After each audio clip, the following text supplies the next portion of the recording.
사도 요한이 쓴 요한복음과 요한서신을 보면 요한이 많이 사용한 단어들이 있습니다. 사랑과 교제와 사귐 같은 말입니다. 요한복음 13장 34절 말씀에 보면 새 계명을 너에게 주노니 서로 사랑하라. 내가 너희를 사랑한 것 같이 너희도 서로 사랑하라. 요한일서 4장 11절에 사랑하는 자들아 하나님이 이같이 우리를 사랑하셨은즉 우리도 서로 사랑하는 것이 마땅하도다 하면서 하나님을 사랑하고 우리도 서로 뭐 하자고요? 사랑하자고 말합니다. 그리고 요한일서 1장 3절도 보니까 우리가 보고 들은 바를 너희에게도 전함은 너희로 우리와 사귐이 있게 하려 함이니 우리의 사귐은 아버지와 그의 아들 예수 그리스도와 더불어 누림이라 그랬습니다. 사도 요한은 이렇게 사랑과 교제와 사귐이라는 이 말을 여러 번 사용하여서 기록하고 있는 것을 볼 수가 있습니다. 그리고 한 걸음 더 나아가 사도 요한만이 사용하는 독특한 표현이 또 있습니다. 그게 뭐냐 하면 네 안에 내 안에. 여러분 네 안에 내 안이라는 말이죠. 이건 요한이 쓴 복음서나 서신서에만 나오는 독특한 표현입니다. 주님 내 안에 내가 주님 안에라는 표현이죠. 성경 곳곳에서는 여러분 요한이 쓴 말씀에 이런 표현이 자주 등장을 합니다.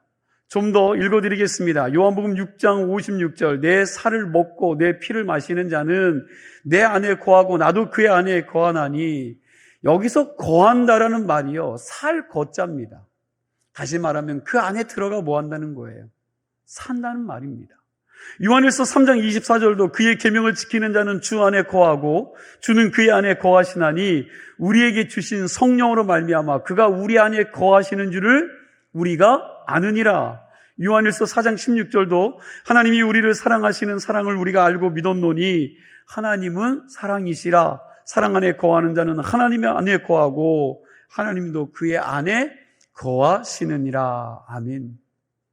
오늘 본문 말씀에서도 그런 표현이 있습니다. 24절 말씀을 보니까 우리 24절 함께 읽습니다.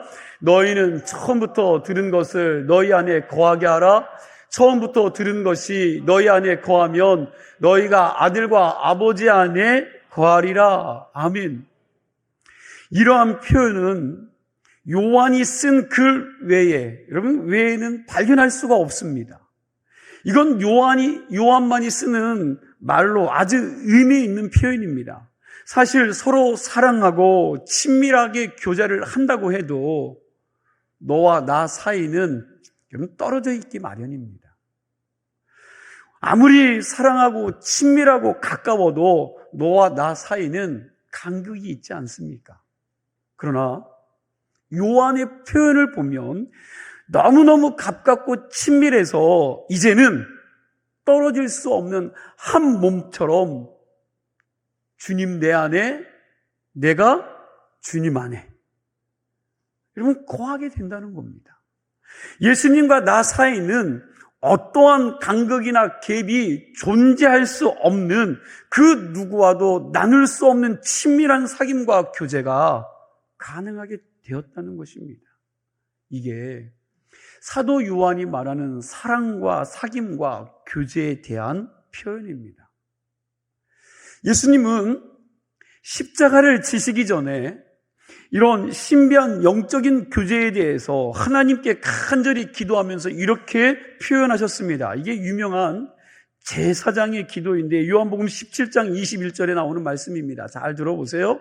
아버지여, 아버지께서 내 안에 내가 아버지 안에 있는 것 같이 그들도 다 하나가 되어 우리 안에 있게 하사 세상으로 아버지께서 나를 보내신 것을 믿게 하옵소서. 이 말씀 속에 예수님의 간절한 소원이 담겨 있습니다. 여러분 뭡니까? 예수님의 간절한 소원이 뭐예요? 예수님이 아버지 하나님 안에서 사는 것 같이 우리도 누구 안에? 예수님 안에서 사는 것을 간절히 원하셨던 겁니다.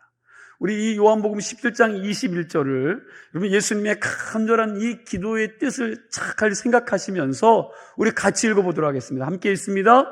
아버지여, 아버지께서 내 안에, 내가 아버지 안에 있는 것 같이 그들도 다 하나가 되어 우리 안에 있게 하사 세상으로 아버지께서 나를 보내신 것을 믿게 하옵소서. 아멘. 당신만 하나님 안에서 사는 것이 아니라 우리도 하나가 되어서 그분 안에 거함으로 우리와 예수님과 하나님이 하나로 연결되어 사는 것이 예수님의 간절한 소원이었다는 것입니다. 이렇게 예수님과 온전히 하나 되어 거룩한 삶을 사는 것을 사도 요한은 영생이라고 했습니다. 오늘 본문 24절과 25절 말씀을 우리 함께 읽습니다. 함께 읽습니다. 너희는 처음부터 들은 것을 너희 안에 거하게 하라. 처음부터 들은 것이 너희 안에 거하면 너희가 아들과 아버지 안에 거하리라. 그가 우리에게 약속하신 것은 이것이니 곧 영원한 생명이니라. 아멘. 24절 말씀 보니까 처음에 뭐라고 시작해요? 너희는 처음으로 들은 것을 그랬는데, 여러분 처음부터 들은 게 뭡니까? 처음부터 들은 게 뭘까요? 사도들에게 물려받은 예수 그리스도의 복음인 줄로 믿으시기 바랍니다. 너희가 사도들에게 처음 들어온 기초적인 복음이 너희 안에 뭐하게 하라고요? 살게 하라는 겁니다. 처음 들은 그 복음이 변질되지 않도록 그 복음이 살게 하라는 거예요. 악한 마귀는 우리를 미혹해서 탕자같이 만들려고 합니다. 아버지 하나님 품이 제일 좋은 곳인데 어떻게 해서라도 그 아버지 품을, 아버지 집을 떠나게 만들려고 하는 게 사단의 노릇입니다. 그렇게 떠나면 어떻게 됩니까? 다 탕진하고 고생하다가 돼지 지엽 열매 먹는 자리까지 가게 되는 겁니다. 탕자는 그 돼지 지엽 열매를 먹으면서 그제야 깨닫는 거지요. 아버지 품이 최고구나. 아버지와 함께 있었던 것이 최고다. 그러고 아버지에게 다시 돌아옵니다. 이게 얼마나 어리석은 신앙입니까? 우리가 처음부터 들었던 말씀 안에 거하지 않고 호기심에 빠져 이상한 복음을 듣고 그리고 그 이상한 복음을 듣고 가면 탕자같이 될 수밖에 없다는 것입니다. 교회에서도 가끔 보면 여러분 그런 사람들이 있잖아요. 어디 가서 누군가의 설교를 들었더니 새로운 말씀이라고 그러는 거, 새롭다는 겁니다. 신비하다는 거예요. 기가 막힌 말씀이라고 그럽니다. 세상에 새로운 말씀이 어디 있습니까? 기가 막힌 말씀이 어디 있습니까? 기가 막히는 말씀을 들었다면서 그 길로 가는 사람들을 보면요, 나중에 신앙의 기가 다 빨려서 이상한 말을 합니다. 그렇게 새로운 말씀, 기가 막히는 말씀 들었다고 하는 사람들 보면 다들 이단 이야기 듣고 그리로 빠져 있더라고요. 여러분, 특이한 것, 새로운 것, 기가 막히고 신기한 말씀, 그런 것 듣다 보면 잘못된 길로 갈 수 있습니다. 이단에 잘 빠지는 사람들의 특징이 있어요. 여러분, 그분들의 특징은 실증을 잘 내고요, 기가 얇습니다. 그리고 자기 감정에 충실하고요, 자기 중심적인 신앙을 가졌기에 자기의 욕망으로 뭘 느껴야 되는 거예요. 뭔가 느껴야 됩니다. 뭔가 감이 있어야 돼. 이런 사람들 보면 대부분 여러분 이단으로 새로운 복음에 잘 빠지는 경향이 있습니다. 그래서 목회하면서 이런 사람들을 보면 그냥 하나님의 말씀의 밧줄로 그냥 꼭꼭 묶어놓고 싶은 마음이 있습니다. 히브리서 2장 1절 말씀을 보니까 그러므로 우리는 들은 것에 더욱 유념함으로 우리가 흘러 떠내려가지 않도록 함이 마땅함이니라 라고 말씀합니다. 우리가 하나님의 말씀을 들은 것에 더욱 뭐하라고요? 유념하라는 것입니다. 그렇지 않으면 어떻게 된다는 거예요? 잘못된 이단의 물살에 휩쓸려 떠내려갈 수 있다는 겁니다. 그런 것들에 미혹받지 않으려면 처음부터 들은 말씀이 너희 안에 계속 거하도록 해야 한다는 거예요. 다시 말하면 예수 그리스도 외에는 다른 구원자가 없음을 여러분들이 기억하셔야 돼요. 우리가 처음 들은 복음은 그 복음입니다. 예수님이 날 위해 십자가 지셨고 내 죄를 다 담당하셨고 거기에서 죽으시고 부활하심으로 말미암아 내가 구원받은 백성이 되었다는 이 사실, 처음 들은 이 복음을 우리 안에 계속하도록 거하게 만들라는 겁니다. 이렇게 처음부터 들은 이 복음의 말씀을 빼앗기지 않고 우리 안에 잘 간직하고 있으면 우리가 아들과 아버지 안에 계속 살 수 있게 된다고 성경은 말씀하고 있어요. 다시요. 우리가 이렇게 처음부터 들은 이 복음이 내 안에 거하게 함으로 아들과 아버지 안에서 사는 것, 이것이 뭐라고 합니까? 25절 말씀이죠. 25절 말씀 보겠습니다. 그가 우리에게 약속하신 것은 이것이니 곧 영원한 생명이니라. 즉 우리에게 약속하신 영원한 생명이 뭐냐? 복음의 말씀을 내 안에 거하게 함으로, 십자가의 그 은혜가 내 안에 거하게 함으로 아들과 아버지 안에 거하며 살게 되는 것이 바로 영원한 생명이라는 거예요. 이것이 영생이며 다른 말로 말하면 영적인 생명이라는 겁니다. 우리는 영생에 대해서 생각하기를 죽은 다음에 영원토록 사는 시간적인 개념으로 이해합니다. 그러나 성경에서 말하는 영생은 시간적인 개념을 뛰어넘는 거예요. 여러분, 시간적인 것을 뛰어넘습니다. 물론 우리가 죽은 다음에도 영원히 삽니다. 그러나 죽기 전에 여러분들이 이 땅에 예수 믿고 살아가는 이 시간들, 여러분 예수 그리스도를 내 마음에 모신 순간부터 나는 영원한 야의 영원한 존재이신 하나님으로부터 영원한 생명을 선물 받아 영원하신 하나님과 더불어 영생하는 삶을 사는데, 이건 완전히 차원이 다른 삶입니다. 이전에 경험할 수 없었던 삶을 산다는 겁니다. 전지전능하신 그 하나님을 감히 아버지라고 부르면서 그분이 내 안에 거하고 나도 그분 안에 거하면서 차원이 다른 삶을 살아간다는 거예요. 이것을 사도 요한은 영생이라고 표현한 것입니다.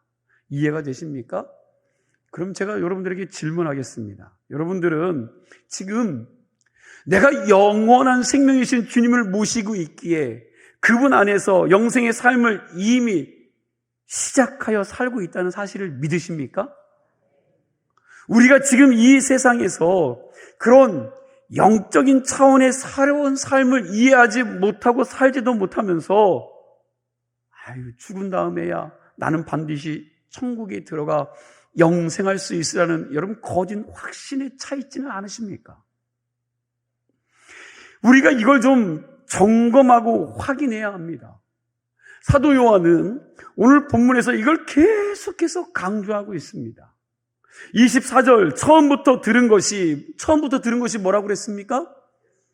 그렇죠. 복음이요. 예수 그리스도. 복음의 말씀이에요. 너희 안에 거하게 하라. 여러분, 흔들리지 않는 그 복음이 우리 안에 거하게 하라는 겁니다. 처음부터 들은 것이 너희 안에 거하면 너희가 아들과 아버지 안에 거하리라. 주님이 주신 말씀이 우리 안에 여러분 살게 하십시오. 그러면 우리가 그 말씀 안에서 살게 될 것입니다. 그게 주님 안에서 사는 것입니다. 그렇다면 주님 안에서 산다고 하는 것이 무엇을 의미합니까? 오늘 말씀해 보니까 첫째로 주님 안에 산다는 것은 주님의 말씀에 순종한다는 거예요. 그 말씀을 실천하며 사는 삶을 이야기합니다. 우리가 말씀을 들을 때 한 귀로 듣고 한 귀로 흘려보내는 것이 아닙니다. 말씀을 듣고 아멘하고 그냥 끝나서는 안 된다는 거예요. 그 말씀이 내 속에 들어와서 살고 있는 말씀으로 역사하도록 하게 하라는 겁니다. 말씀이 선포되어지고 그 말씀이 들려질 때, 말씀을 읽다 그 말씀이 읽혀지고 내 마음에 박힐 때에 여러분 그 말씀 내 안에 거하게 하고 그 말씀 부여잡고 삶으로 나가라는 것입니다. 그렇다고 하나님께서 모든 것들을 다 하실 것이라고 여러분 생각하고 그냥 뒷짐지고 물러나 아무것도 하지 않고 가만히 앉아 있는 것이 아닙니다. 주님이 명령하신 그 말씀에 대해서 구체적으로 실천하고 순종하는 것입니다. 실천하고 순종하지 않는다면 그건 주님 안에 사는 게 아닙니다. 주님 안에 사는 게 아니에요. 요한복음 15장 2절 말씀에 보면 이 말씀이 우리에게 더 분명하게 다가옵니다. 요한복음 15장 2절 말씀, 무릇 내게 붙어 있어 열매를 맺지 아니하는 가지는 아버지께서 그것을 제거해 버리시고 무릇 열매를 맺는 가지는 더 열매를 맺게 하려 하여 그것을 깨끗하게 하시느니라. 여기 보니까 무릇 내게 붙어 있는 열매를 맺지 아니하는 가지는 이라고 표현했는데 이 말을 헬라어 원어 성경에 보면 내 안에 있으면서 열매를 맺지 아니하는 가지라고 말씀하고 있어요. 여기서 예수님이 하신 말씀, 여러분 이 예수님이 하신 말씀의 비유를 보면 가지가 몇 종류가 나와요? 예, 두 종류가 나옵니다. 두 종류. 하나는 열매를 맺어요, 못 맺어요? 예, 열매를 못 맺는 가지입니다. 또 하나는요, 열매를 맺는 가지입니다. 그런데 열매를 맺지 않는 가지도 내 안에 있어라고 표현했다라는 거예요. 이 말의 의미가 있습니다. 여러분, 예수 안에 있으면서도 열매를 맺지 않는 나뭇가지라는 말이 무슨 뜻입니까? 이 말은 예수 안 믿는 세상 사람들을 말하는 것이 아니요. 여러분 기억하셔야 돼요. 오늘 이 요한복음 15장에 나오는 이 말씀은 여러분 예수 안 믿는 사람이 아닙니다. 예수 믿는 사람이에요. 예수 믿는다고 하면서 자기가 예수님 안에 있다고 하면서 뭘 못 맺어요? 네, 열매를 맺지 않는 크리스천들을 말하고 있는 겁니다. 모양은 예수 믿는 것 같은데, 교회는 다니는 것 같은데, 오랜 세월 교회 땅은 밟은 것 같은데 그 삶에 뭐가 없다고요? 열매가 없어요. 열매가 없어요. 말이 신실하지 않습니다. 행동의 삶이 신실하지 않아요. 그 삶의 주변에서 욕을 먹고 있습니다. 아무도 그를 인정하지 않습니다. 스스로만 인정합니다. 스스로만 그리스도라고 이야기해요. 그 인생을 돌아보니 열매가 없어요. 아무것도 없는 겁니다. 그런데 예수 안에 있으면서 그렇게 열매를 맺지 못하는 가지는 하나님께서 뭐라고 말해요? 하나님 아버지께서 분명히 제거해 버리신다라고 말씀하고 있다라는 거예요. 이 말씀을 요한복음 15장 9절에서 10절 말씀을 보면 아주 더 확실하게 이야기합니다. 우리 함께 읽습니다. 9절과 10절 말씀 같이 읽겠습니다. 아버지께서 나를 사랑하신 것 같이 나도 너희를 사랑하였으니 나의 사랑 안에 거하라. 내가 아버지의 계명을 지켜 그의 사랑 안에 거하는 것 같이 너희도 내 계명을 지키면 내 사랑 안에 거하리라. 아멘. 여기 9절 말씀을 보니까 아버지께서 나를 사랑하신 것 같이 나도 너희를 사랑하였으니 내 뭐 안에 거하래요? 예, 사랑 안에 거하라. 이 말은 내 사랑 안에서 살라는 주님의 명령이에요. 주님의 명령입니다. 이렇게 명령하시고 난 다음에 10절에 예수님의 사랑 안에서 사는 방법에 대해서 말씀해요. 10절 뭐라고 합니까? 내가 아버지의 계명을 지켜서 아버지의 사랑 안에서 사는 것처럼 너희도 내 계명을 지키면 내 사랑 안에서 살게 되리라 입니다. 여러분, 예수님 사랑 안에 사는 방법이 뭐라고 말합니까? 뭘 지켜요? 계명. 계명이 뭡니까? 그렇죠. 말씀이죠. 말씀하고 어긋난 삶을 이야기하는 것이 아니라 말씀, 하나님의 계명을 지키는 겁니다. 하나님의 말씀에 순종하는 겁니다. 하나님이 내게 주신 생명의 말씀을 지켜 행하는 것이 하나님을 사랑하는 것이고 하나님 사랑 안에 사는 거라고 오늘 성경은 이야기합니다.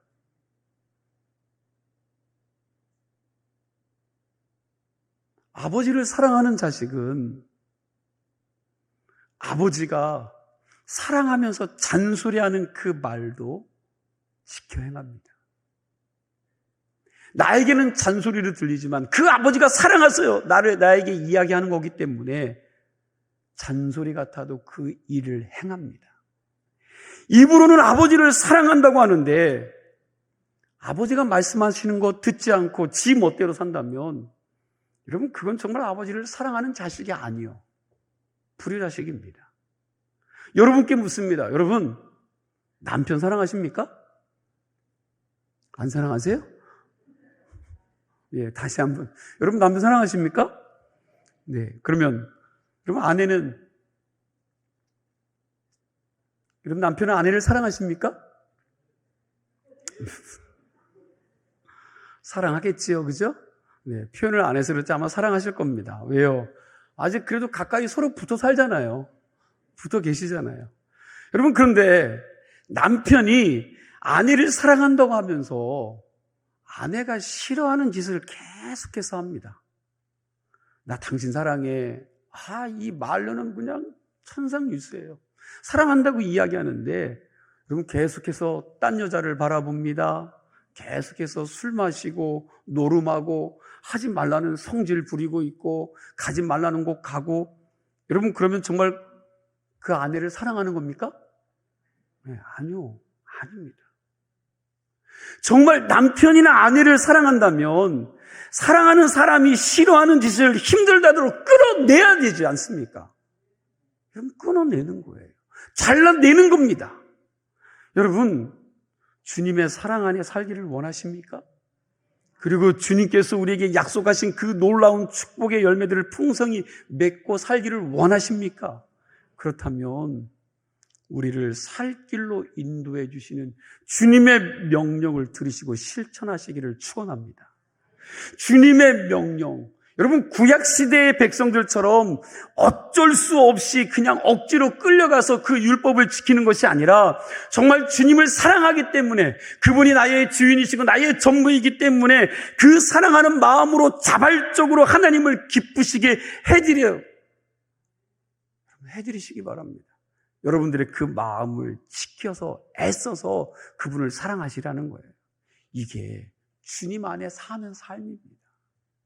말로만 주님 사랑한다는 것이 아니라 그렇게 살아내는 거예요.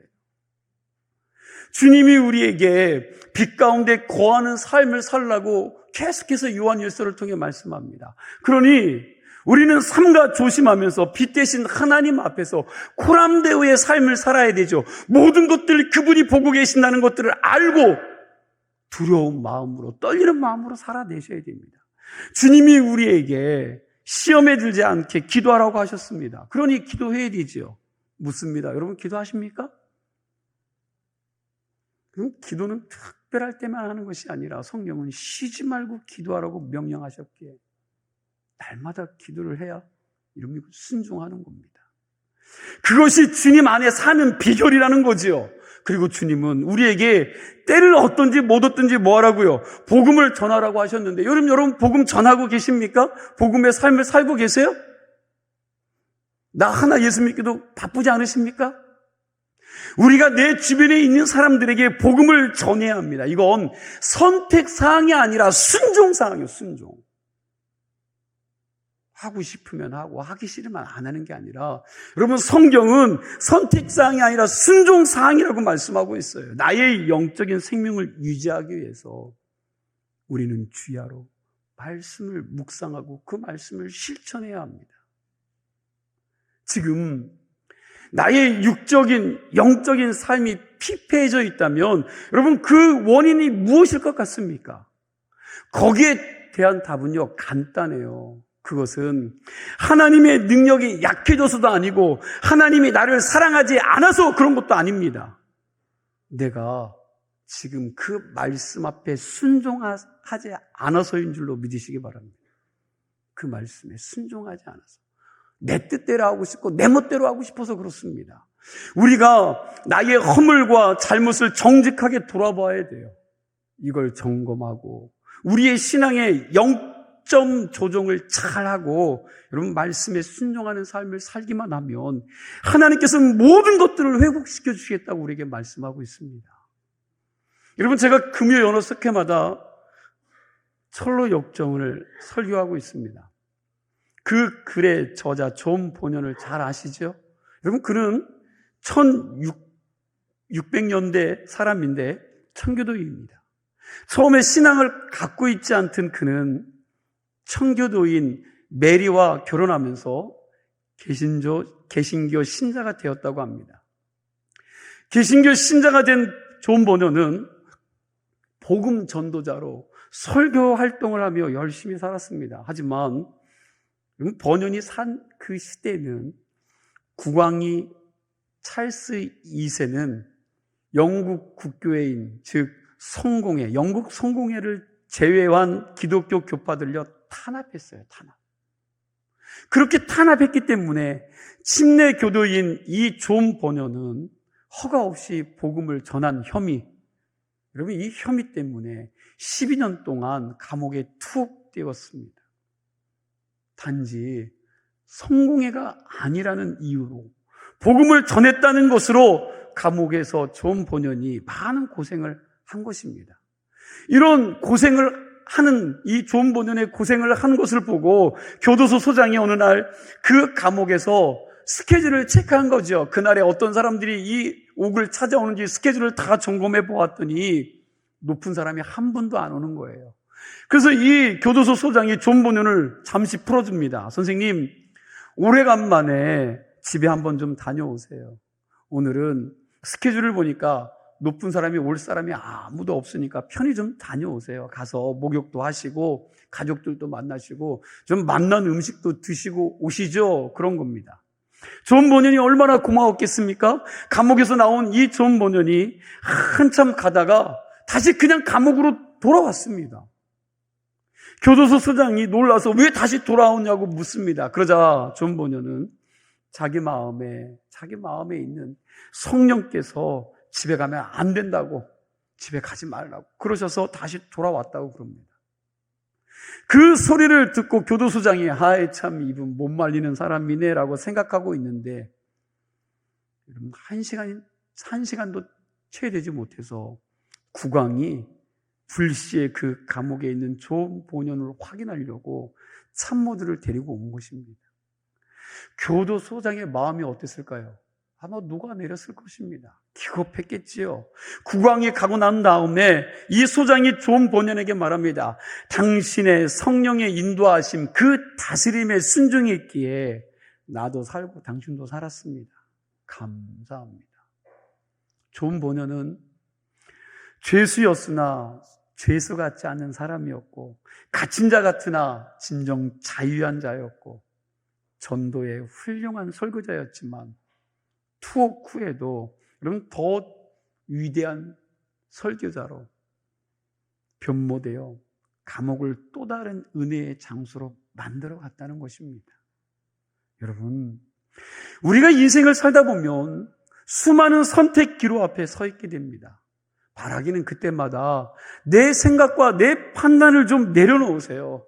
잘못 판단하지 말고 내 속에 계시는 하나님의 말씀을 부여잡으시고 그 말씀이 인도하시는 대로 민감하게 기울여서 여러분 말씀 앞에서 자꾸 내 생각을, 내 뜻을 내려놓는, 그리고 그 말씀에 순종할 수 있는 믿음의 성도들이 다 되시기를 축원합니다. 그렇게 순종하는 사람을 하나님께서 당신의 좋은 길로 인도해 주시리라 믿습니다. 그래서 말씀 앞에 철저히 순종하기란 쉽지 않습니다.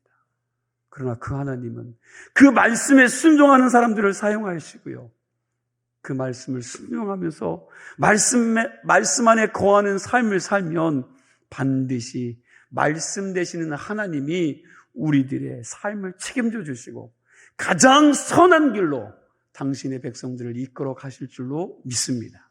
두 번째로, 주님 안에 산다는 말은 주님만 의지한다는 뜻입니다. 요한복음 15장 4절 하반절을 보니까 가지가 포도나무에 붙어 있지 아니하면 스스로 열매를 맺을 수 없음 같이 너희도 내 안에 있지 아니하면 그러하리라. 나무까지는 가지 스스로 열매를 맺을 수 있어요, 없어요? 없어요. 가지 스스로는 열매를 맺을 수가 없습니다. 원줄기, 나무에 이 가지가 붙어 있어야만 이 나무에서 공급되어지는 영양분을 먹고 여러분 열매를 맺을 수 있는 겁니다. 가지가 스스로 할 수 있는 일은 아무것도 없습니다. 그저 있는 원줄기에 붙어 있는 거죠. 가지의 능력은 원줄기에 붙어 있는 겁니다. 어떤 사람이 이걸 이렇게 표현했습니다. 가지의 원줄기에 대한 절대적인 의존성이다. 가지는 절대적으로 원줄기에 의존할 수밖에 없다는 말이지요. 마찬가지로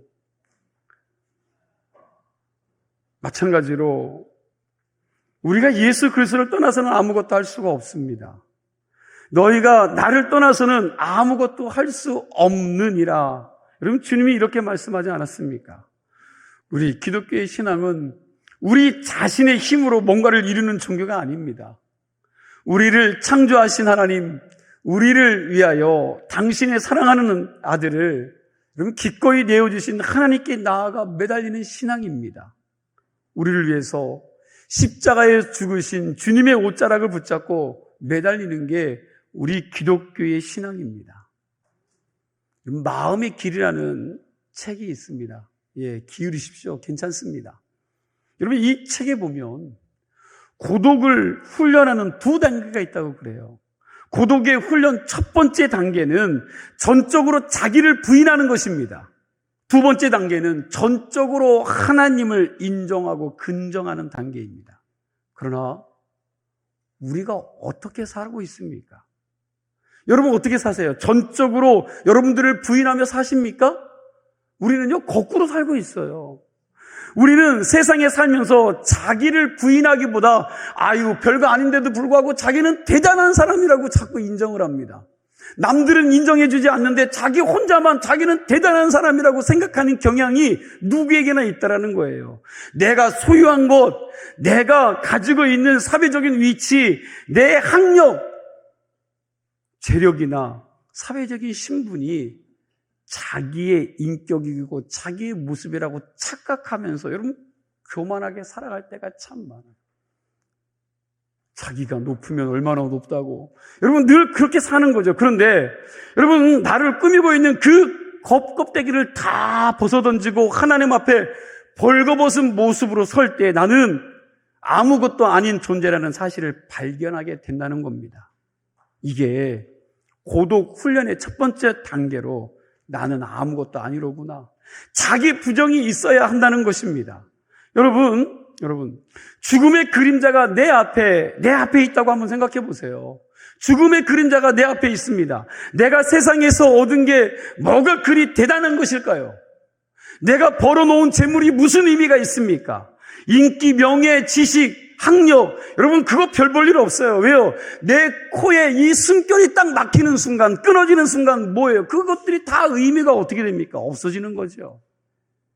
다시 말하면 나는 아무것도 아니라는 것입니다. 그런데 우리 기독교의 신앙이 그렇게 자기를 부정하는 것으로 끝나지 않는다는 겁니다. 다음 단계가 있어요.